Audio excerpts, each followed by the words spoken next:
It's Battle of the Network shows, Charlie Brown.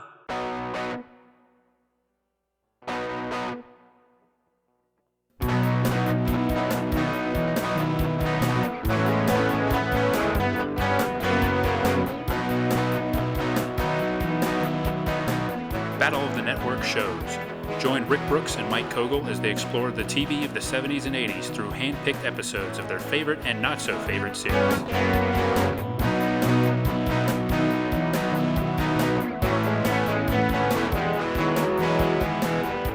Welcome to Battle of the Network shows, our season finale, and we think we got a special one for you. Yes. Literally a special. Yes, very special. And I'm Rick, so hello, everyone. Oh yeah, Mike. Yes. Didn't mention that.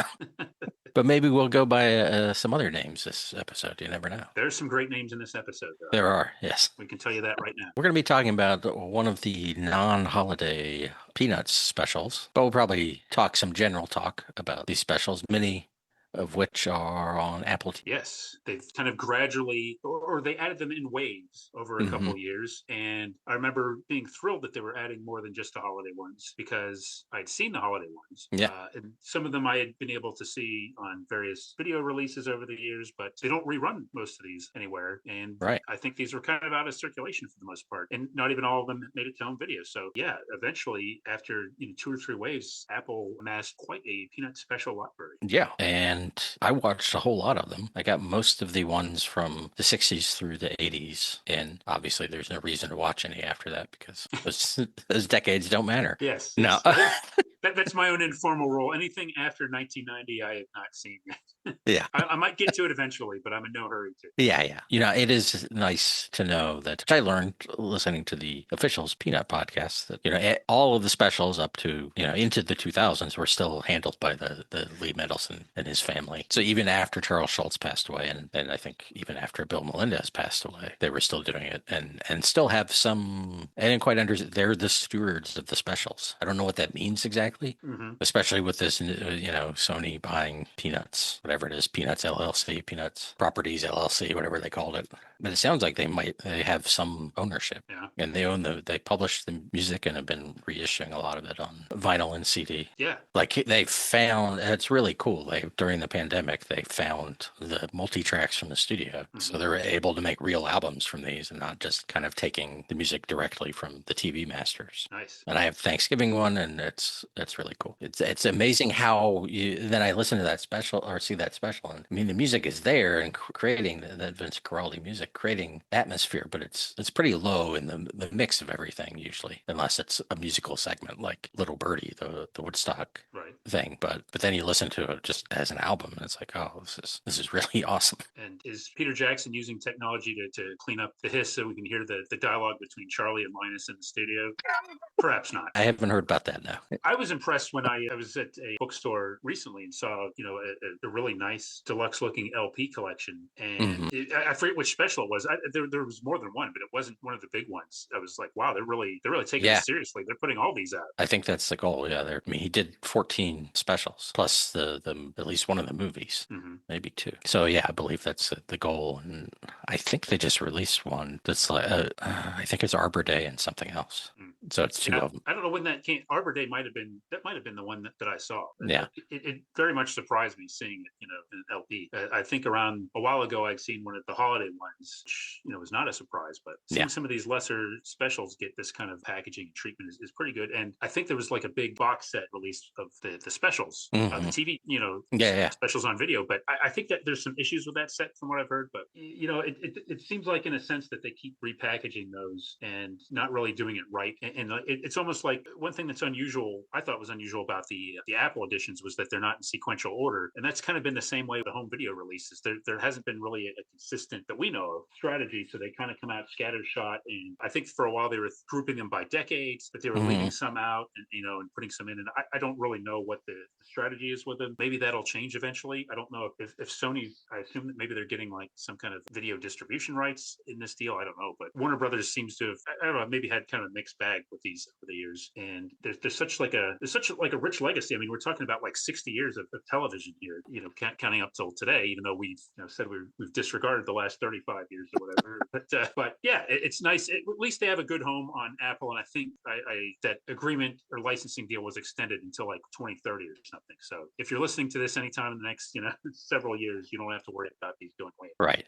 Yeah. And so watching these, I mean, some of them I definitely didn't remember, and some of them I did. And what stood out to me, and I think to you, is they're pretty weird in a very good way. Yeah. And I think that it fits like the larger sort of, there's a sense that I think, Charlie Brown and Snoopy and the whole Peanuts thing has in general pop culture, which is sort of that it's, I don't know, it's not that interesting. Mm-hmm. It's just something, oh, it's Charlie Brown. It's something people love, or they love Snoopy. And even I for a long time probably had those feelings. Like I had read the comic strip, but not deeply. And then especially when I got back into reading comics, I would hear a lot of people talking about how great they were and how strange they were, and the whole melancholy aspect of it. And reading some of them and seeing these specials like changed how I felt about it. Really? That they're in a good way. That there's a lot more going on, and then it's a unique vision and not just sort of a middle of the road comic strip. Yeah. And it makes more, you understand like why Bill Watterson of Calvin and Hobbes idolized Charles Schulz, even though he used a much different style in his own comic strip, a much more, I could say, a richer artistic style. But tonally, I think there's a lot similar there. I can remember years ago hearing somebody accuse Peanut strip of ripping off Calvin and Hobbes. And I just had to laugh because clearly the influence was the other way around. Yeah. You could see even specific, and not even ripping off is strong, but it was incredibly misguided. But at that time, Peanuts was not in its prime, whereas Calvin and Hobbes was. But I do think if you look at, a lot of people do see Peanuts as this kind of mainstream property, and as the comic strip is kind of fallen out of favor as a mass culture medium. A lot of people probably only know these from more recent TV specials, from merchandising, from greeting cards, commercials, things like that, and from the holiday specials, which you made an excellent point to me, Mike, about, you could say it better than I could, but how the holiday specials themselves are pretty, bizarre in places. Yeah. But we're used to those because we saw them every. Exactly. We've seen them so many times, but I mean, the Christmas special, just the whole thing, they're putting on this play with zero adult supervision. Yeah. Going and buying Christmas trees in the middle of the night with zero adult supervision. The rhythms of it. The rhythms, the whole thing, yeah. The line readings, just all kinds of things. And that's true in the Great Pumpkin, Charlie Brown, and the Thanksgiving ones. Yeah, I mean, Thanksgiving, the only sense of adults at all is when grandmother calls and when they get in the car. And presumably an adult is driving that station wagon, but...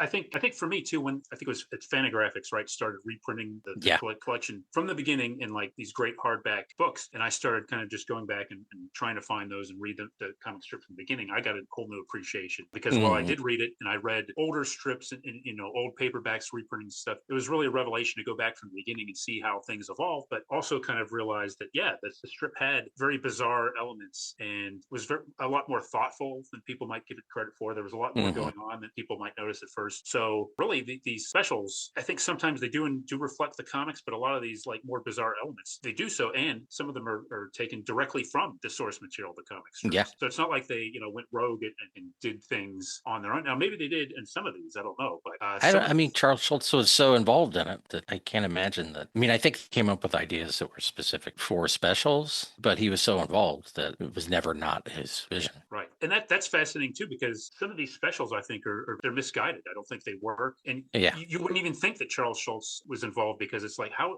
would they make these decisions? And we're talking about like not watching them after 1990, but I think there's a big drop off into the 80s. Like it seems to me like a lot of the later ones, they don't seem to have lost their way. They're still fascinating to watch, and I still get a lot out of them, but there's just some bizarre things. It's like, man, it's not only are there some weird aspects, but there's some aspects that to me just don't work or kind of contradict what we think we know about the characters. Yeah. And then there are ones that are unexpected and delightful, like the motocross one, which just seems like, what, a motocross? But I just heard on that podcast that one of his sons was really into motocross. And he went and watched it and understood it and called up Lee Mendelsohn and said, we got to do a motocross. And clearly, you know, there's that ice skating one, and clearly that's from his own interest. And I think his daughter is like one of the rotoscope models or something for the skaters, for Peppermint Patty, maybe. Right. You know, so it just seems like he was open to what was going on and brought that in. And yeah, I don't know if you could do the motocross thing in the same way in the comics. Maybe they did. Maybe he did it there too. But you know, that one is good for animation because it's visually dynamic in a way that sometimes these characters aren't. Yeah. Because they're just talking. Even, I mean, it still works. But, you know, I think that's one of the reasons Snoopy is so prevalent in these specials, because they can do visual stuff with him. Right. Sort of pantomime slapstick things with him. And I wonder that, I'm curious about that, if his popularity stems more from the specials than from the comic strip. Interesting. I don't know. I do respect the fact that they did not do the same thing. They did maybe 2, 3, 4 of these a year sometimes, but probably like a couple of them a year for the most part, or at least once a year. And they mixed it up. They did do different themes and took some risks, I get, with, you know, the kind of stories they were telling. They did mix it up a little bit with the characters. You know, there's a shift, and some characters are emphasized more than others as time goes on. But I think it would be easy to assume that, like, okay, well, we know what the Peanut specials are like. I've seen this. I'm you know, these are probably all going to be the same thing, but that's really not the case. That, you know, from one special to one special, even if there's only a year or two apart, you might get something, you know, 2 entirely different cartoons, really. Yeah, and not all of them focus on Charlie Brown. That's correct. Yeah. I mean, he's usually a part of it, but you know, there's one that's mostly about Schroeder and Lucy. Luckily, Charlie Brown shows up with his combo, his jazz combo. Yes. But, who's in that? Pigpen and Pigpen is Linus, I think. Is it Linus or is it just some scrub? I'm not sure. I remember Pigpen for sure. Yeah. And Charlie, I'm not sure who the other member was, but I was just delighted that, you know, that there was such a thing, and that in the story it was like an existing thing. They didn't just throw it together on the spot. They had an ongoing jazz combo. He's like, remember that combo? Let's get the band back together. Yeah. You know, there's the election one that is mostly focused on Linus. And of course, some that are almost entirely focused on Snoopy. Yeah. It seems like those become more prevalent maybe as time goes by. And again, it's a little bit difficult because of the way I've been watching them on Apple. They're not in order, although I've been kind of jumping around. But some of the Snoopy ones have been surprisingly interesting to me, because I don't necessarily prefer like some of the extended Snoopy sequences and some of the more, you know, famous specials. But some of the ones, you know, I've seen watching these specials is they're very interesting. There's one we just watched. It's a Nightmare Charlie Brown, where he dreams about being in the Yukon. Yeah. And I was like, some of this is interesting, but I thought it was a terrible idea, because who wants to see Snoopy suffer for 20 minutes? Exactly. And that's essentially what it was. I mean, it's like, okay, we get the joke, you know, here, and I don't know, maybe you develop some pathos, and then get, you know, he becomes basically feral. Right. It's sort of interesting. I don't want to see him become feral either, though. Yeah. It's really like seeing your own dog go wild. Yeah. I think it might have been better like as a shorter segment or something like that. And as a special, I'm really glad I saw it, but I wouldn't want to see it again anytime soon. It's that kind of thing. Yeah. I mean, and he's making all these terrible sounds. Yeah. Like when he's thirsty and stuff and hungry. It's just, it's kind of, it's a lot. Yeah, they drive it home. I mean, he becomes part of this like pack of sled dogs, and the sled dogs relentlessly bully him, and he's starving and dying of thirst, and, you know, and exhausted, and just going through on and on, all because Charlie Brown yelled at him for being, you know, underly dogified, overly civilized, or something like that. Yeah, which is a recurring theme. Yes. Going back to the one in the 60s, I think. The one where he sends him to obedience school, and he just goes and hangs out at Peppermint Patty's house. Yeah. Of course, that's back when she still thought he was a human. Yes. With a big nose.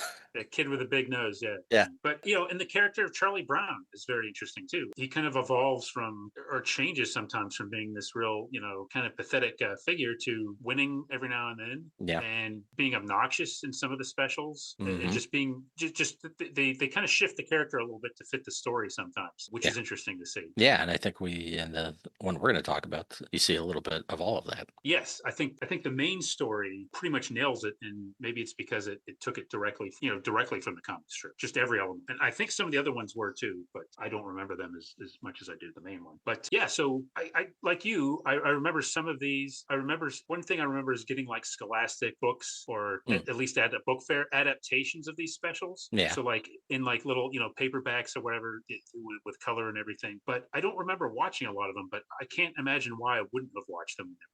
Right. There's one, I don't know, is the Spelling Bee, is that one of the movies? I think that's is that like A Boy Named Charlie Brown, one of those movies, maybe? Yeah. Okay.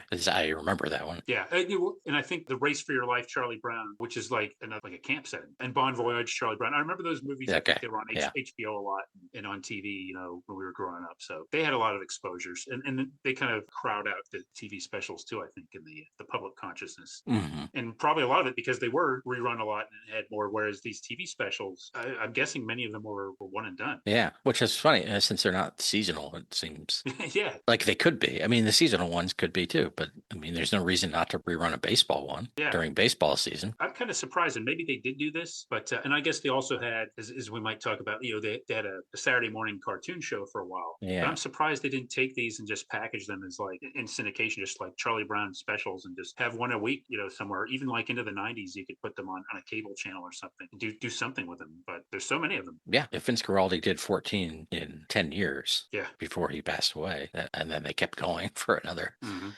25 years at least, maybe 30. That's a lot. I guarantee you that anybody listening to this, if they haven't seen any of these non-seasonal ones, and if they haven't already had to go to Apple Plus to watch, maybe some of the seasonal ones or whatever, they're going to go to the Peanuts Classic section, and they'll be stunned because you'll be like, first of all, I can't believe there's so many of these, and second of all, I don't remember this one. They did one. Yeah. They did Flash Beagle. What's Flash Beagle? I did remember that existing. I don't remember if I watched it when it was on, but I do remember seeing those. Something about it. That one's a little odd.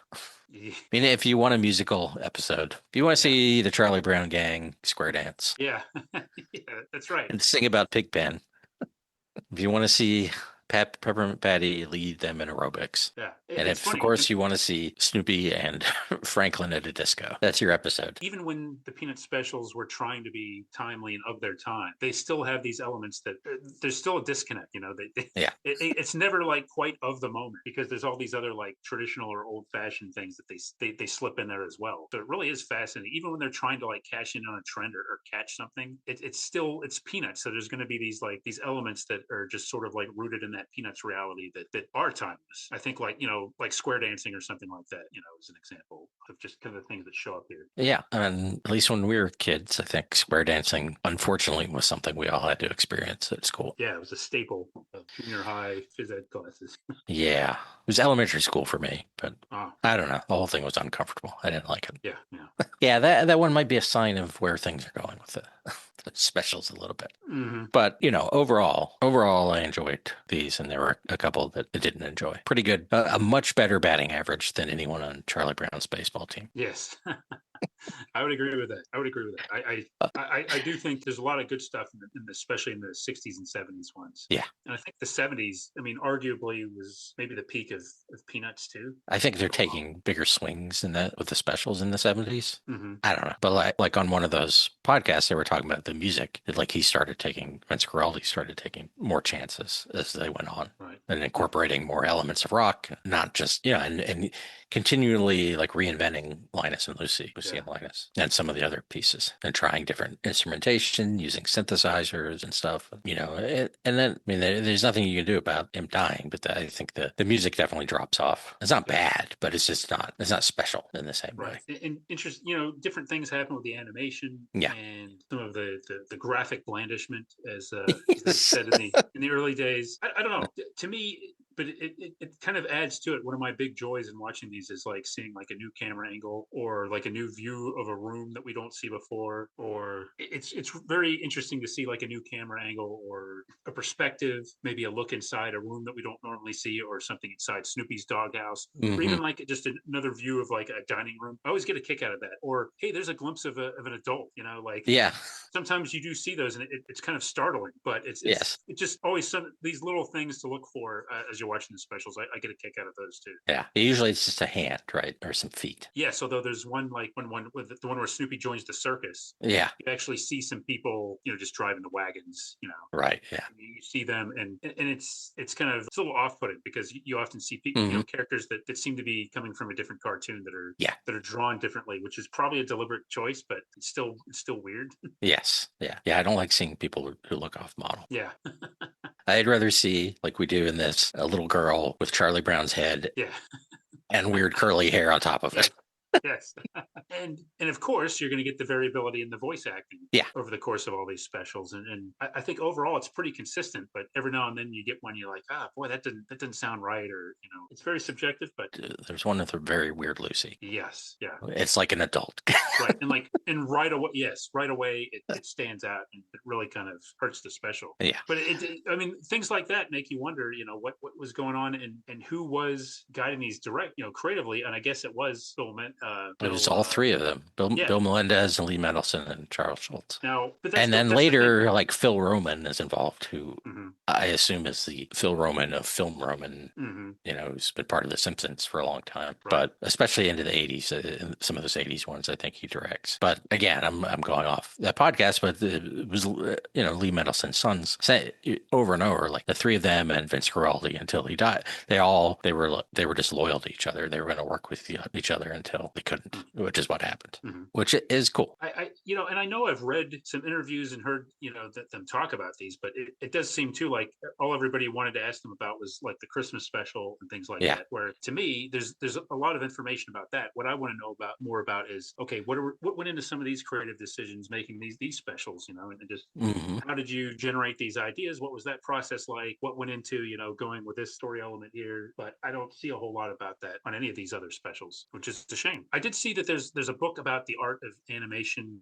I think it's called The Art of Animation of Peanut Specials or something like that came out of maybe about 10, 15 years ago. I've never seen it. Maybe that is the kind of book that I would like to read. I don't know. I'm sure it's worth looking at, but yeah, that's what I want to see. I want like a definitive book history about these specials, covering all the specials. Yeah. Or at least up until 1990. I'm sure that, Mark Evanier book, or when he was involved in the 75th anniversary book, covers some of that, but they're covering the whole phenomenon. So I don't know how much time they would have for Snoopy getting married. Yeah. Or almost getting married. Right. There's a collection of Peanuts comic books, like the Dell comic books that came out a couple of years ago. And as I recall, there were some essays in there, but just talking a little bit about who was doing the art, and kind of got into that. And it's like, wow, this is like another fascinating aspect of this phenomenon that's been around, 75 years. Yeah. And I thought it was very cool. And also the stories were interesting, and it was good reading it. And so, yeah, there's a lot here. And you mentioned like there's an ongoing official podcast that is covering some of these things,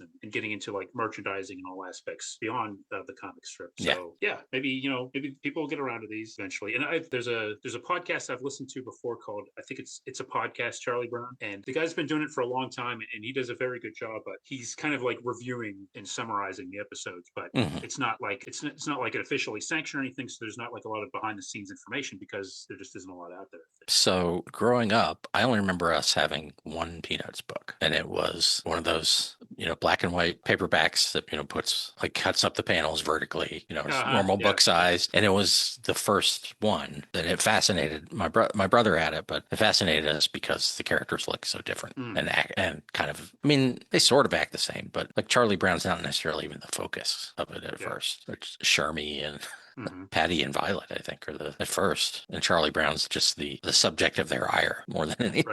Right. Yeah. But that's the only one I remember having. I think my brother had a stuffed Snoopy, like he got when he was really young, because it was in Missing Eyes and things like that. I might have had a Woodstock. I know I liked Woodstock.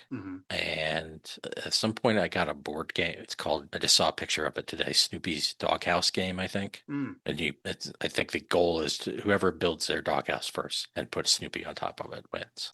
So it had all these plastic pieces, and he built doghouses. But other than that, I don't remember too much. Well, I remember reading the comic strip, and I got lots of the books, whether they be adaptations of specials or just the ones you mentioned, the paperbacks. I think my parents had some and probably handed them down to me. So I think there's a lot of them in our house. And I also remember having some books that reprinted them in the traditional format, where you'd see them horizontally as they were originally published, albeit smaller, of course. But I preferred that, but had some of the paperbacks too. And I guess they're reprinting those paperbacks now, right? I think they are.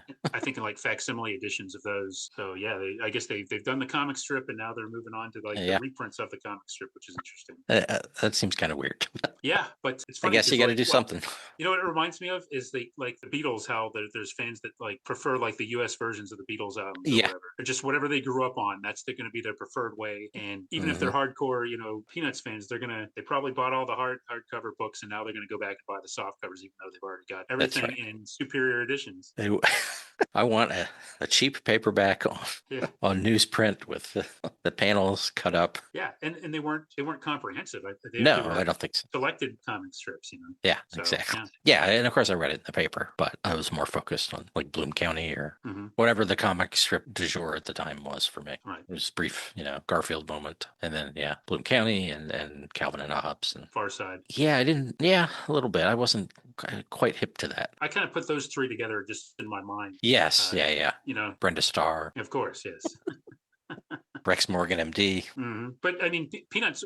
The thing about Peanuts was the circulation was so incredible that regardless of where you were, if you were on vacation, you'd see if you had a newspaper that wasn't like USA Today or Wall Street Journal or New York Times, if it had comic strips, it was going to have Peanuts. That's right. So it would be hard to get away from it if you were anywhere near a newspaper. And I just, there's a whole thing, and sometimes people are, Charles Schulz wasn't that good an artist because it's so simple, which I think is incorrect. He made a choice to make it simple, which makes it more effective. Like Charlie Brown drawn as Rex Morgan, MD.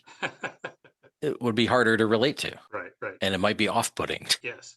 To see a little bald boy in that style. But there are times when doing things in a complex way are appropriate, and there are times when doing it in a simpler way are appropriate. Sometimes if you're a musician, you want there to be a focus on the lyrics, you're probably going to simplify the music a little bit. Right. Or if you're a cartoonist and you want to, you're just focusing on you want people to relate to it, then you might simplify it. And also it makes it easier to draw, of course. Sure. I mean, easier in a way when you're cranking those things out, to simplify the designs. Like, I mean, all the designs change, but I think you can see even in the specials, most of all, like Snoopy's design changing over it. He's much more kind of like in the Christmas special, he's still kind of lean and long. And within a few years, he's got what we're more familiar with, that kind of large head, large snout. Yeah. But I think that's probably was quicker to draw. I'm not saying easy, like it was easy to do, but just made the process go along better. And there's some of it and it's all kind of goes together with like timing and everything, but his drawing style fit the material and fit, the humor he was going for. Also, I think sometimes it actually works better in the strips than in the specials too. You mentioned some things that like Snoopy does that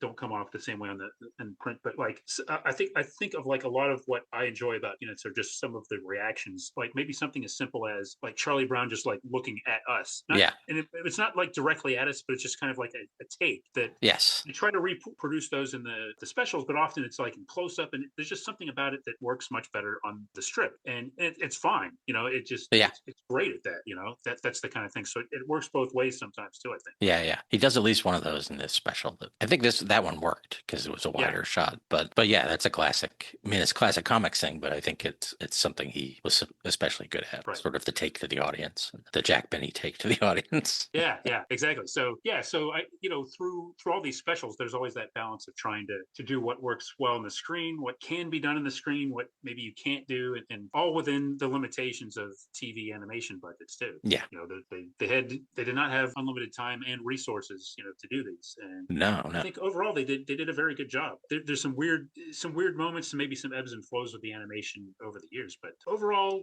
I think. Well, I mean, what do you think, Mike? I think like for me, the best Peanuts specials are the ones that really do capture the essence of the comic strip, and especially because I read the comic strip and loved it so much. So if you're asking like what's a good special, I would say if it goes a little bit off the rails a little bit, it's interesting to watch, but I would still think the best specials are the ones that really just feel like Peanuts. Yeah, I'd agree with that, while still acknowledging that having some of the extra visual interest is appropriate for being a TV special. Right. Well, you remember they did the things the motocross one, I'm going back to that. The motocross itself is not that interesting, but there are a lot of things around it that are within it. I think that still fit. It still fits Charlie Brown's desire to be a winner and being humiliated multiple times and being upstaged by his dog.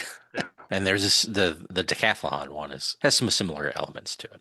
So I think as long as it maintains that sort of emotional underpinning, that it works for me. But some of my favorite ones were pretty simple.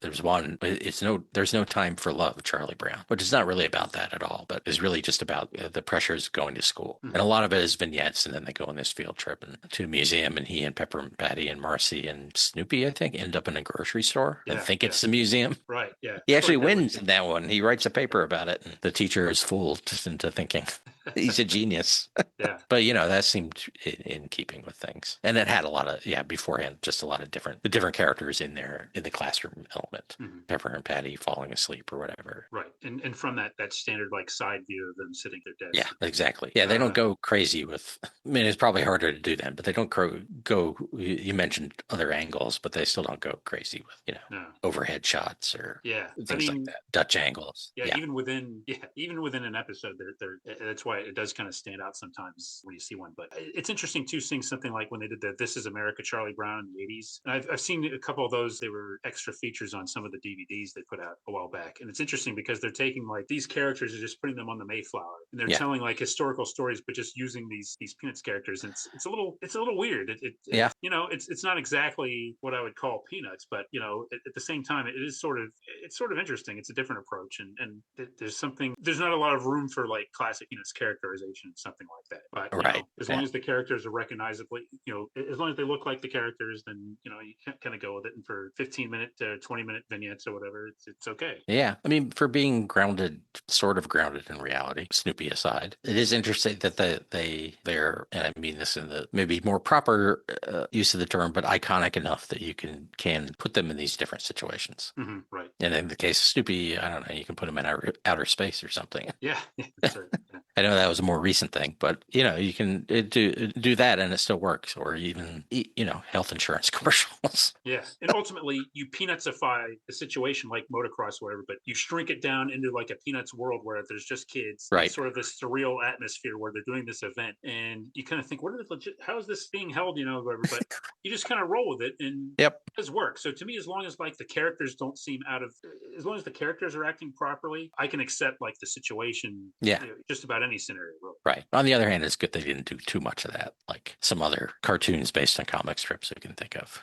There was no time traveling other than, I mean, in a very specific sense, but they didn't literally time travel to the Mayflower. Yeah. Yeah. I'd have to look again. I'd have to take a closer look at how they aired in sequence, but maybe there was a deliberate effort to kind of like mix in more grounded episodes or specials with some of these more out there ones. Yeah. I don't know. That's something I'd really be curious to know how far ahead they planned these. And right. If there was ever like, okay, we've got these planned out for the next 3 years or something, or if it was more like just kind of go on the seat of your pants and doing the next one. I mean, granted, you have to have some lead time with animation just by its nature, but I do wonder how what the process was and how far ahead these were planned and what to adapt and what the original stories or whatever. I'd be curious about that. Yeah. So do you want to get into our episode? Yes. I don't think we've mentioned yet what we're going to talk about. No, we haven't. It's called It's an Adventure of Charlie Brown from 1988. 1983. 83, yes. Okay. And I guess this was paired with, there's also like a retrospective special that I didn't see that came out around the same time. And then the Saturday morning cartoon, which didn't have a whole lot of episodes. Yeah, this sort of led into that, I guess. Yeah. And I don't know if the retrospective, I don't know if that's on Apple. I don't think it is. I think it is. Okay, but it's like separate. It's like a separate. Yeah, it's separate piece. Yeah. Okay, right. Yeah, so this one did premiere Monday, May 16th, 1983. And this is an interesting night because one of the most, famous, I'd say one of the most famous TV specials of the 1980s happened to premiere the same night as this Charlie Brown special. Oh, yeah? Yeah, I'll let you ponder that for a minute if you want. But Mike's 10th birthday spectacular. not that one. Okay. So CBS led the night off with It's an Adventure, Charlie Brown, which I think, as you referenced earlier, it was 8 to 9, which is a little bit unusual. We're used to these like going in 30-minute time slots. Yeah. Maybe you were just telling me, before we started the podcast, how it's just unusual, seeing like that 48-minute running time or whatever. So that went 8 to 9. 9 o'clock was MASH. That seems kind of funny to begin with Charlie Brown going into MASH, but MASH was everybody watched MASH, right? In 1983. Yeah. And that was a rerun of MASH, by the way. One Day at a Time at 9:30 and Cagney and Lacey at 10 o'clock. And One Day at a Time was the only new one. Cagney and Lacey and MASH were both repeat. So there's an example of like broadcasting for everybody there that night on CBS, right? ABC at 8 p.m. had Death on the Nile, the 1978 Peter Ustinov and Angela Lansbury Agatha Christie adaptation. Yep. And that took the whole 3 hours. That was a theatrical film they were running, their Monday night movie, and that was the whole night. Now we get to NBC. NBC at 8 o'clock had a 2-part episode of Love, Sydney, the Tony Randall show. It's obviously what you were talking about. Oh, of course. One of the most, beloved, famous television presentations. The 2-part, Allison Part 1 and Allison Part 2 of Love, Sydney. Seminal moment in broadcast history. No, 9 o'clock was the special I was referring to. Okay. And it was Motown 25, yesterday, Oh, whoa. today, forever. So yes, this was the famous special where Michael Jackson did the moonwalk, and Michael and the Jackson 5, they brought the house down. Yeah. So this is a huge special, and I think that was probably the talk of the television world the next day. Unfortunately, not Charlie Brown. I think Charlie was way upstaged by Michael Jackson. I think so. Wow. Okay. I don't know what I was watching then. I remember at some point trying to watch Death on the Nile, but I think that was later. It's a big Maybe commitment. a few years later. Yeah, and I wouldn't have been able to 3 stay up hours that of late. yeah. Even the week of my birthday, I wouldn't have been able to stay up till 11. So no VCR yet. I don't know. Maybe I watched this Charlie Brown special. Maybe I was doing homework. Maybe just like all those movies, that they would show, and I guess sometimes they would show like Superman over like 2 nights or something like that to break it up. But yeah, for a kid, that's a 3 hours on any one channel is a pretty big commitment, I think. Yeah, with commercials, throughout the whole evening. And then we were used to commercials, but man, just 3 hours. That's rough, I think. British people. Yeah. All right, that's an interesting night still. And it began, the special begins with a little teaser, just a short baseball moment where Charlie is kind of lecturing his team on their need to concentrate. And while he's doing this, Lucy is blowing a bubble of bubble gum and starts floating around. And one of the kids, after Charlie's big speech, just like asks, how does she do that? And then we go into the opening credits, and then the first story. So as I told you the first time I watched this, I didn't know what was going to be happening. So there's a shot of Charlie Brown sleeping and the word sack floating over his head. And I was like, sack? Right. Turns out that's the title of this segment, and this special is made up of a number of kind of vignettes. Mm-hmm. This being the first and longest one and best one. So he wakes up and to a blazing sun, and when he looks out the window, the sun appears to be a baseball. And so then he's talking to Lucy and her psychiatrist Stan about it, and he's really opening up, as he often does. He thinks he's cracking up. And he's feeling alone. Yeah. It was really kind of sad. He's like, I think I finally lost it, and then it really got me when he said he just really feels alone, or Yeah. Like, oh man. And Lucy just wants to know about the baseball. Yeah. So then he's at home watching TV, as Charlie Brown and many kids of that era did, about an inch from the TV. And Sally comes in, and I like in most of the specials, Sally's like not wearing her typical blue dress, but wearing like more casual clothes. Yeah. And Sally, just a side note, watching these specials, I came to appreciate her character a little more. Oh, really? When she's ranting and stuff, it's pretty funny. Yeah. Nah, I'm not so much into the whole Linus Sweet Baboo stuff, but when she's going off on something, it's pretty funny. But she suggests Charlie Brown goes check out the full moon. And so he does, and, it's a baseball. Yeah. Then he's back watching TV, and she offers to get him an ice cream cone, and she does, and it looks like a baseball. So then he's having one of his talks with Linus on the brick wall. Yeah, I love the brick wall. I always assumed that was a bridge, but I don't know if it's a bridge. But it's a brick wall. Yeah, I love the brick wall, too. Yeah, but as far as we know, extends forever. Yes. Or maybe it's just a random brick wall in the middle of a field or something. Yeah. I love the ambiguity of it. And he's telling Linus about this, seeing all these baseballs and all his worries about it. And then he's like, my head's starting to itch. I think I have a rash or something. And Linus has him turn around, and he does have a rash, and it looks like the threads of a baseball. So his head looks like a baseball. And, Linus very helpfully says, you should see your pediatrician. Yeah. But before he does that, he goes in the kitchen and, gets out a paper grocery sack and cuts 2 holes in it for eyes and puts it on his head. Yeah. Give him credit, because he does a good job, unlike in the Halloween special. Where he, is inept with the scissors. Yeah. He's a little bit more focused here, I guess, or whatever, desperation gives him a steadier hand. He does a good job making the sack. He doesn't cut a mouthful, which is an interesting choice, but so he goes to the doctor's, and first the receptionist, we don't know what she's saying, of course. She's just a trumpet, but seems to want to know all the information. So he starts explaining it, but then he's like, do I have to say this in front of everyone? Yeah. I laughed at that. That was good. Yeah. And then he just walks back into the doctor's office. Yeah. And the captions in this one call it droning adult chatter. That's okay. Yeah. I guess so. And he starts telling the doctor the whole story again. And, again, it's, am I cracking up? And the doctor asks him why he's wearing a sack on his head. He says it's because someone tried to autograph his head.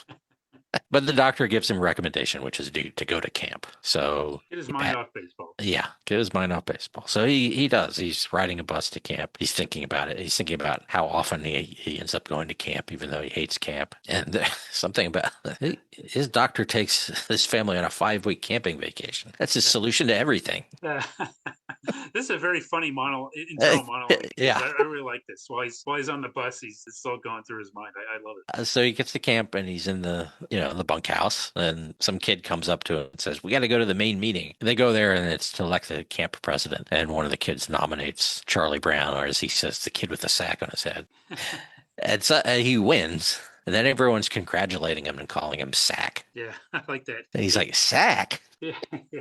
One thing I like about this too is that it seems like I never went to summer camp. All I know about is what I've seen in like TV and comics or whatever. But it seems like very unusual that this is going on. But Charlie Brown comments on it, and he says something like, "Everything always happens so fast at camp. I never know what's going on." And it just kind of like this like low key just reaction to it, which is very funny because this is pretty wild. Like as soon as he gets there, they're already like having a meeting, and do they really need a camp president? Apparently. Yeah, I mean, he gets a lot done, but so I guess I guess they do. There's this whole sequence of them, like kids coming up to him and singing his praises or asking him his advice or for advice. And some of them call him Mr. Sack, which he also, is Mr. Sack. And there's like one kid in particular who really looks up to him. And they're like fishing together and on a dock. And he tells them, about some, like a cartoon about a father and son fishing and, whatever the gag is. And the kid like really enjoys it. Yeah, it's actually a real comic, and I actually found somebody unearthed it, and I'll link to it in the show notes. Okay, if it's still there, but it's Frank Wing, who was an illustrator. He was in Minneapolis or Minnesota based, and he was on a faculty with Charles Schultz, and actually encouraged Charles Schultz to send some of his material, like his Little Folks material, for publication. So he was a big influence on Charles Schultz. So this is kind of a way of like paying homage to him a little bit. But there's an actual specific comic strip that does reflect what Charlie Brown's saying, and it's cool to see it. So I'll put it in the show notes. That's cool. Link to it. Yeah. And I just like the whole thing is like everybody likes him. Yeah. Not just likes him, but thinks he's smart and knows what's going on. Like he tells one kid the kid asks him, is it a kid in a sailor outfit, a sailor hat? Should I do a nature walk or get swimming lessons? And he's like, well, nature walks are great, but you can never beat learning to swim. Yeah. That seems like pretty good advice. Yeah. And then there's like some kids fighting. You don't see it. You just hear it. And Sack is walking with some other kid. And it's like they stop. And the other kid's like, I'll take care of it. He looks like he's going to go get involved with like start beating people up. But he comes back and tells them all he had to do was say that, Mr. Sack said to stop it. Yeah, I love it. And then he's stargazing with the kid he made laugh. And the kid says something like that. This camp is the best experience of my life. Because of Charlie Brown. Right. And then he's back. He's like sitting in bed and he's having another interior monologue. His head isn't itching anymore. But that creates a little bit of a conundrum because it means he could take the sack off. Mm-hmm. But then if he did, he probably wouldn't be president anymore. But he wakes up in the morning and he takes it off and he tells that kid he's going to go watch the sunrise, and he leaves, and the kid's like, he doesn't have a sack on anymore. That kid's our president? And then, impossibly, the ultimate indignity of Charlie Brown's life. He goes to see the sun. It's a test. He doesn't want to see, if he doesn't see a baseball, that means he's cured. So he keeps his eyes closed for a few seconds. Then he opens them. Instead of the sun, he sees Alfred E. Newman and the words, "What me worry," floating in the sky. And the first time I saw that, especially, I laughed a lot because it's a spectacular. Yes, there's no way to anticipate that. Right. I remember it from the comic strip because the first time I saw that, I think I just like looked at it. I couldn't believe I saw it even there, even that comic strip. Yeah. And it's really cool. It still stands out as one of the strangest things I've ever seen in a Peanuts comic strip. And it's just and he really just cool. says like good grief, of course. Yeah. I mean, it's just one of the best endings to like a Peanuts storyline. I mean, I don't think you could top that. Yeah. Anyway, it's amazing. And I don't think they tried for the rest of the special to top that.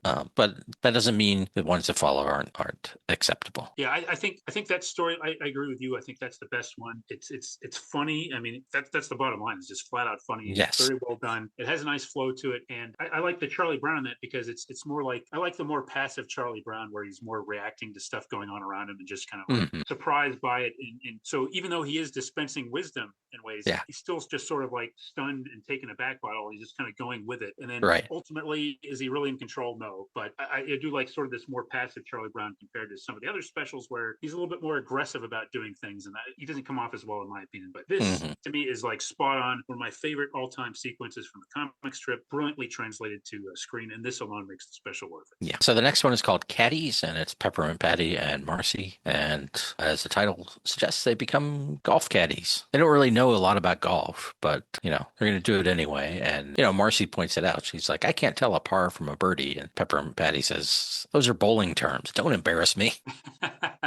And then they go to the pro shop, and the adult there sends them to the caddy master, who, doesn't necessarily look like a Peanuts character, but I really enjoyed the design of him. Yeah. I mean, he's some kid, and he's got a cap, and that covers his eyes. Yeah. He's a little bit of, there's a little bit of an handicap aspect to him. And then he's got a turtleneck that covers his mouth. So really, it's just his nose is sticking over the edge of the turtleneck. Yeah. And he's definitely like he seems like a little bit of a hood. Right. And he's like, you guys are girls. But he sends them off to a couple women who want girl caddies. Yeah. In here too, there's like an interesting like panoramic view of the whole golf course. It's like somebody was really thinking, hey, let's get across we're gonna goof on golf a little bit here, but let's get across the beauty of the game here. I just thought it was kind of interesting.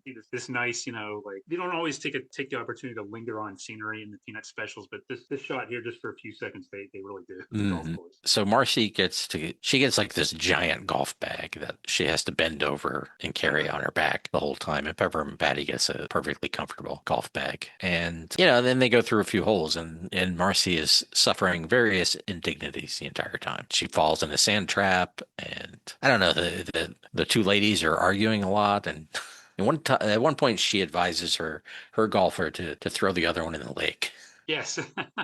She gets her foot stuck in the ball washer because she thinks it's a shoe washer. Mm-hmm. Then she gets the ball to wash, and she tears it apart.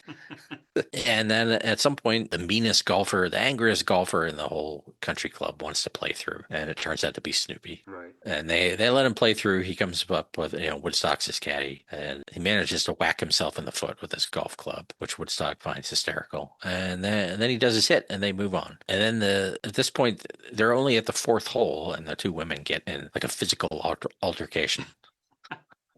Yeah, this is all off screen, so we're learning about it through what they're saying and through just these trumpets playing. And Marcy she quits. But she demands they get their dollar, which they do, and then they go see the caddy master, and he wants half of their money. Marcy's mad, and what does he call her? Window eyes. Window eyes, yes. I thought that was funny. And then Peppermint Patty slugs him. Yeah. And they get 90%, and he gets 10. And then it ends with Marcy saying she wants to go play on the tour. Yeah, like I think Patty asks what she's going to do with her money, and Marcy says something like, golfing seems to be an interesting, a good life or something. Yeah. I think I'm going to buy my own ball and join the tour. Right. Buy my own ball. I did like this. That was a pretty cool ending too. And Patty just says, "You're weird, Marcy." Yes. Classic Peppermint Patty. I enjoyed that more than I thought. I don't necessarily enjoy extended Peppermint Patty and Marcy as much as I do some of the other characters, but this was probably some of the best interaction with them I've seen, like in any of the specials. Yeah, just no problem. So this, and Snoopy's cameo was kept to nice length, and it was a pretty good gag. Just the idea of the meanest golfer and it being Snoopy and Woodstock going through that. That was pretty interesting.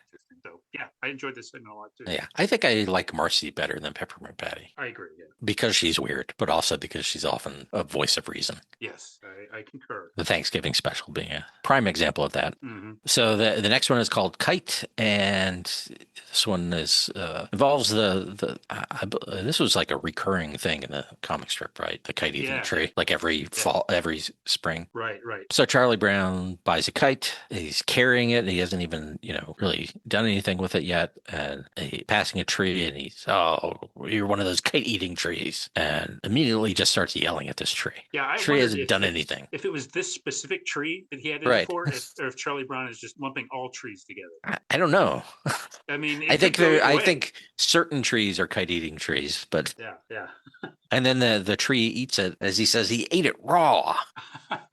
And Linus comes up, and Charlie very angrily explains to him what happened, and he's like, "You just left me the string." And Linus like, "Well, maybe he wants dessert." So he throws the string in, and the tree spits it back. And Charlie Brown, he's watching his weight. He doesn't want dessert. he just goes on about hating kite-eating trees. And then he's another kite, and the same thing happens, and he gets his revenge by biting a chunk out of the tree. Yeah, that's truly an interesting moment, isn't it? And the look in Yes, his face when he does it, he's he's got very this evil grin. satisfied. Yeah. Yeah, And you don't think it could get much weirder than that, but then he's at home, and Sally brings in a letter from the EPA in the mail, and that they're after him for taking a bite out of the tree. So then, he's pondering it. He's talking to Lucy and I think Sally about it and stuff. And he briefly thinks he's going to stand up, but then he ultimately runs away. yeah.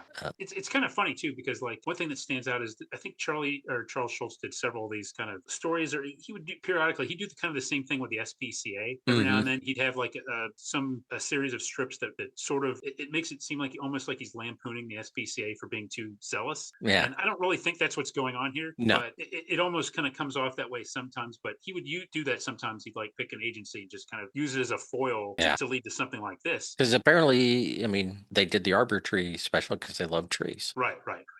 So it is kind of funny. I mean, but yeah, I think I don't assign any other motive to it, but it is kind of funny. It kind of reminds me of every now and then there'd be these references to the ASPCA or whatever like that. Right.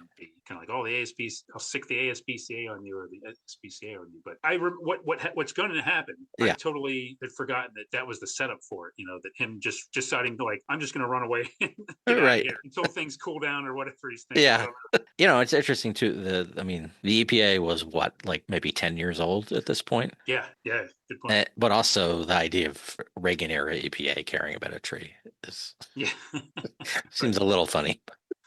But maybe they did. I don't know. Maybe I'm not giving James Watt second appearance this season for James Watt the credit he deserves.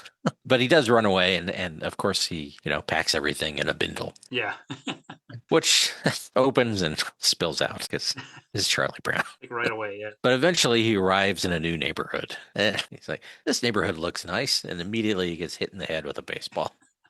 And these two kids, we learn a boy and a girl. We learn their names are Austin and Ruby. Very small kids come up and they're talking about him like he's ancient. Yeah. Like, oh, well, old people nap sometimes.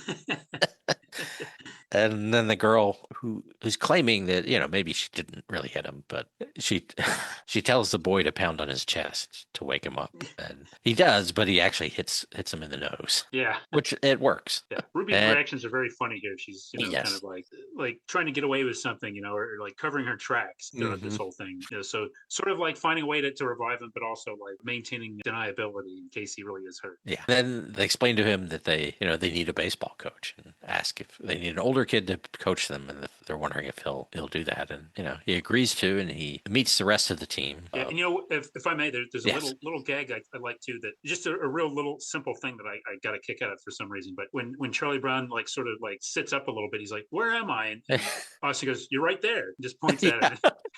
And they just kind of keep going with it. It's like this real like little joke that just kind of like they don't linger on it, but I got a kick out of it. Yeah. So the other kids, there's a little kid named Leland and a little kid named Milo. Leland, I just like that he's named Leland. What? Yeah, I love it. He doesn't want to be a catcher anymore, and Charlie has him try on his mask. He's very, well, I'll make that decision, but try on your mask, and he does, and of course it's way too big for him. And then Milo wants help with his swing, and his bat's way too big for him. And then they finish up, and Ruby's like, "Hey, do you have some place to sleep tonight?" And he's like, "Yeah, I found a place." She's like, "Good, I was worried about you." And then we see him, and he's in a field somewhere, sleeping in a cardboard box, and asking God why. Why me? Don't answer that question.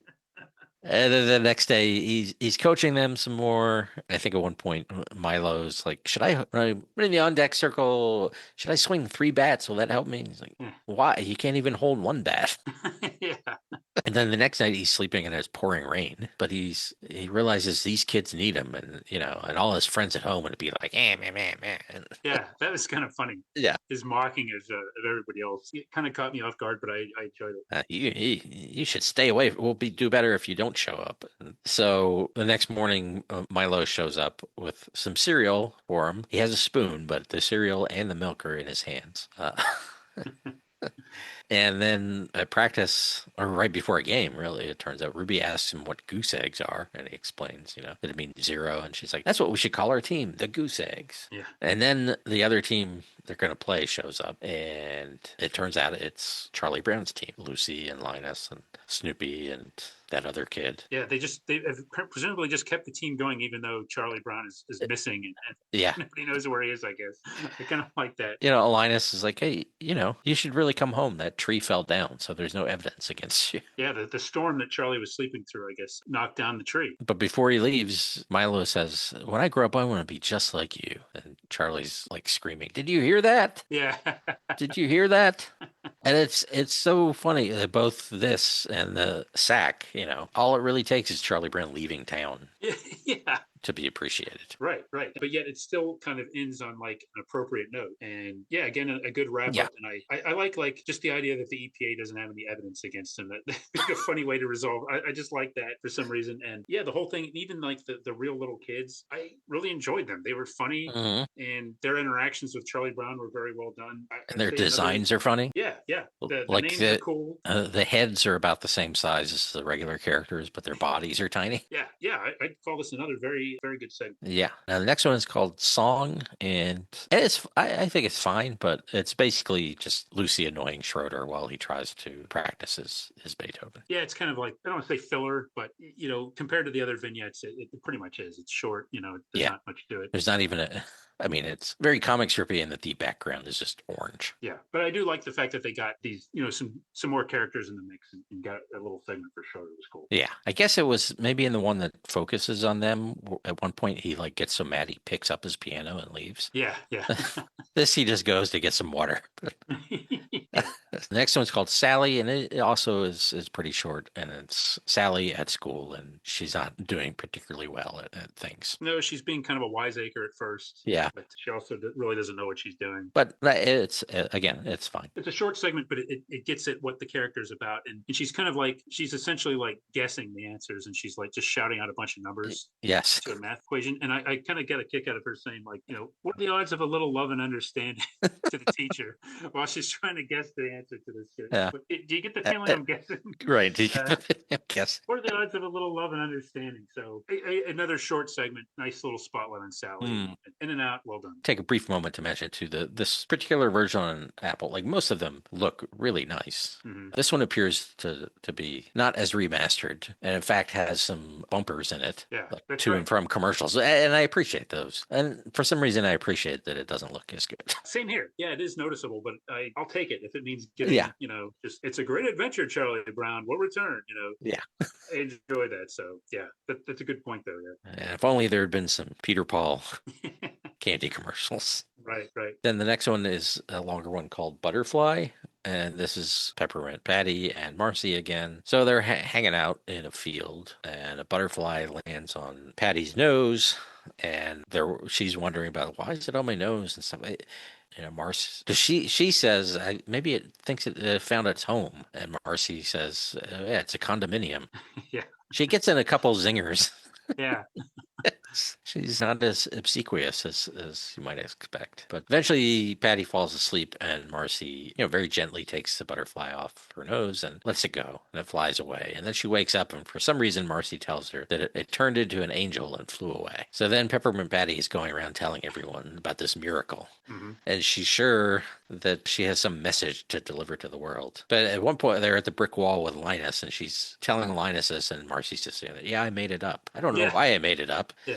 Linus is looking at her and looking back at Patty and Peppermint Patty and never hears her. The rhythm of that is very good, because Peppermint Patty is going on explaining it, and Marcy's just like, I don't even know why I said it. And then Peppermint Patty's still going on like, I really just made the whole thing up. It's really great. Although I do think that the scene is an unusual underutilization of Linus, the resident theologian of Peanuts. Yes. I was surprised they didn't really do more with him in the segment, actually. But it was a very funny scene.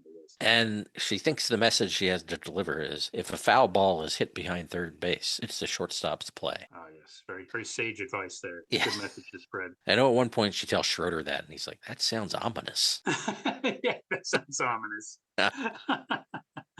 As she runs around going to all these like churches and tabernacles and synagogues and stuff, and no one wants to hear about it. She even calls into a like a radio talk show, and that time we do hear the adult. Yeah, those unusual, and it's I love the name of the show or the name of this host, Uh-huh. Joe Mouth, the Joe Mouth Show. The You're like, hey, is this the Joe Mouth Show? Is this Joe Mouth? Joe Mouth. Joe Mouth hangs up on her. Yeah, yeah. It's like, some crackpot.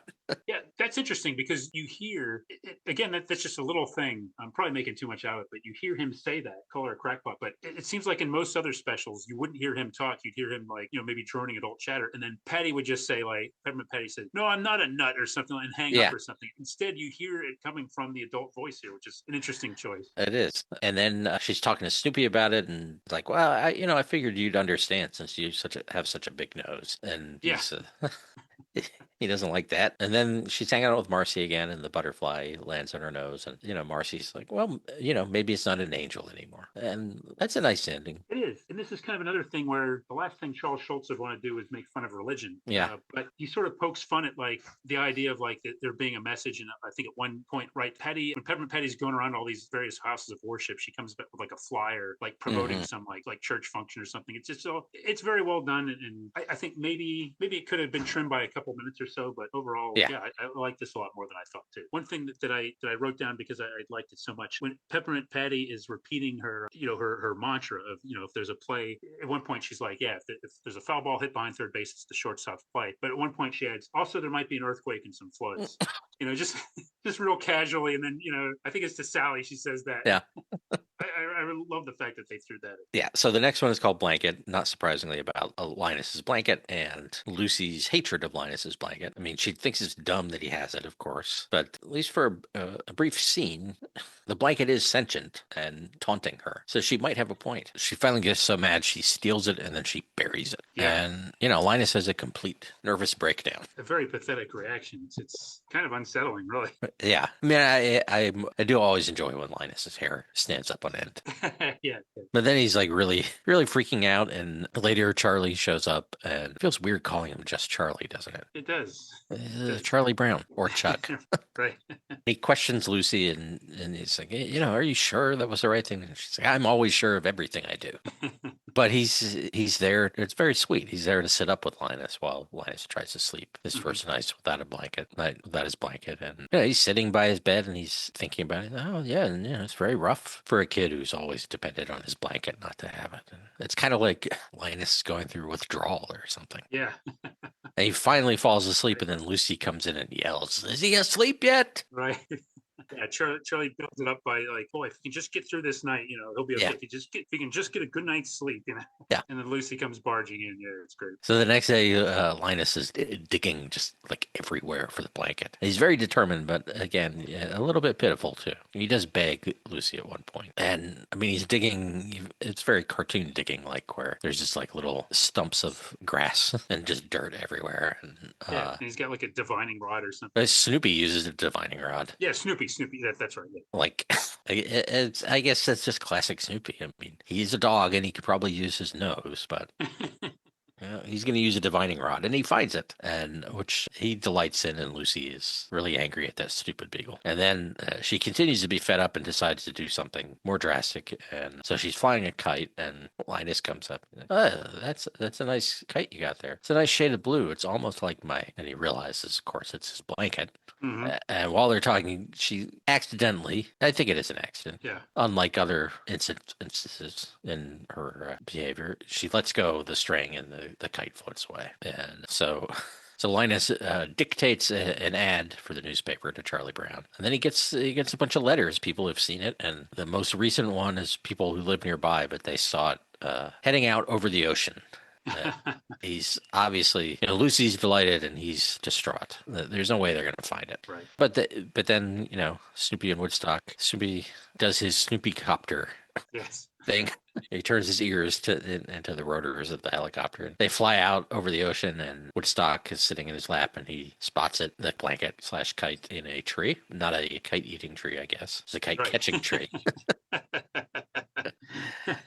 And they recover it and bring it home. And all's well that ends well. Yeah, Snoopy's a real pal for Linus in this one, isn't he? Twice he saves the blanket. Yeah, there's the episode where they move briefly, where Linus and Lucy move. Yeah, I haven't seen that one yet. Oh, okay. Well, one of the things that happens is Linus bequeaths his blanket to Snoopy because he knows Snoopy's always wanted it. Right. Oh, that's interesting. But here he's willing to help him. So you never know with Snoopy. Yeah. And then the last segment is Woodstock, and it starts with he's flying, in his Woodstocky way, and he crashes. And Snoopy picks him up, carries him in his mouth the way he carries his dog bowl, and puts him in his nest. And Woodstock immediately flies away from the nest and lands on Snoopy's doghouse and is sleeping on it the way Snoopy does on his back. And then Snoopy comes up and he kind of pushes Woodstock to the end of the doghouse so that he can sleep. And they're both snoring. And Woodstock, his snoring makes him slide off the doghouse. And then he flies up and he lands on Snoopy's nose. And Snoopy sneezes and then he lands on Snoopy's feet. And I think that's about it. Yeah. But it's a fun little segment with them. And as I said, I don't know, I have some sort of fondness for Woodstock. Right. I like when he gets angry too, or when he laughs Woodstock, at Snoopy. I think maybe it's being a little brother. Yeah, that's a good way to put it. But he's cool. He's a major player in was it? It's a Mystery Charlie Brown. That's right. Yeah. Or Sally takes his nest for show and tell, or the science fair or something. And of course, sometimes they're the other his fellow birds that help him out. But that's the end of the special. Yeah, I like that last segment. Was nice short little segment. The blanket one, I think that may have worked a little bit better in the comic strips, just a little bit better, and I can't quite put my finger on why, but it was good enough. And I think overall, I think the first time I watched this, I have to admit, it's quite possible that I didn't realize it was 40-some minutes. Yeah. Because I remember thinking, well, this kind of shows that this material is probably better like in a half-hour format. And yet, watching it again, I think I liked it even more and appreciated like the back half of the special a lot more. So really, I just think all around it's very solid stuff. I do think the first half of it's better than the second half, in my opinion, but the whole thing is really good. Yeah, I mean, I think the two Charlie Brown focus segments are the best, but overall, yeah, it's good, and you get most of the characters. I don't think Franklin made an appearance. Yeah, I don't think I saw Franklin or Frida or Pigpen. I don't think is in it. No, Pigpen. Patty and Violet were pretty phased out by then, I think. Right. Shermie also. Right. There is that other kid on the baseball team. Yeah. I don't know who that guy is. And there's some interesting characters kind of pick up the slack, like Caddy Master, the enigmatic Caddy Master, and Leland, Milo, Austin, Ruby. So, yeah. And the kids at the camp, it's an interesting mix of characters in this one. I like that. Yeah, this is probably one of my favorite ones that I watched. Yeah, I think so too. Very good. It really shows off a lot of, I think, a lot of different styles of Peanuts humor, and they picked some good comic strips to draw from, and got a lot of the characters in there. And I think the voice acting is solid in this one too. And really not that I would know, though. I believe Jenny Lewis, who's now a singer, one of the voices. Yeah, I did see her name in the credits. Yeah, I think there's a sibling combination going on here with Charlie Brown. One of Charlie Brown's siblings plays another character. I'm not sure which was which, but according to that podcast, there was a trivia question. The future Fergie, the one from the Black Eyed Peas, played Sally in a couple of specials in the mid '80s. Seems bizarre in a way. Yeah, yes, it does. There you go. Yeah. Any other thoughts as we wind down our season? I like we're going out on a high note here. Yeah, I think there've been along the way is we've had a lot of fun this season. There's been some projects and series that I know I don't want to speak for you, but I know I didn't like them as much as some of the other things. So in some I might have come off as a little lukewarm on some of them, but things I'm not necessarily going to revisit, even if I enjoyed watching them for the podcast. But yeah, we're definitely going out on a high note. These Peanut specials are great, and even when I don't like a Peanut special, or if there's something I don't like about it, I still have a great time watching it and discovering a lot of these, because there's most of these I don't have any memory of, and some of them I'm sure that I've never seen. So it's great having them all in one place, or most of them in one place. I agree. I mean, I do wish they were in chronological order. Yeah, but there are other things about that Apple interface that make it frustrating too. For that, because they're not in chronological order, then it just doesn't, like, if you click on the show, it just opens whatever episode Yes. And you have to kind of navigate your way back to the show. Right. Whereas I would like to be able to go go to the show first. And in the case of this show, be able to pick and choose. But as a minor quibble, considering they have them up there. It is kind of funny though, like this is one of like the few streaming services left that does not offer any commercial included options, considering like the commercials and just the broadcast TV experience was such a big part of these, Right, in our youth. And like you made a reference earlier to one of the sponsors. It's kind of cool. I'm not complaining. Nope. I'm glad that they're on here with and I can just go to YouTube and fill in the commercials later, in my mind. But it is kind of interesting. But they're there, and it didn't seem like any of these are going anywhere anytime soon. So that's good. All right, that does wrap up the season, but of course we'll have the Batty Awards coming soon, and we'll have more on that as it happens. And of course, when you listen to them, they'll be live. Of course, just like this is. Just like this episode was. Yes. Yeah. Is just this week's episode is yeah. So that's it's an adventure Charlie Brown, one of the many Peanuts specials, and we will talk to you soon. This episode brought to you by Blockhead Cheese. Delicious. This episode also brought to you by Lucy's Psychiatry Booth. Straight talk at a reasonable price. This episode also brought to you by the life-changing power of paper sacks.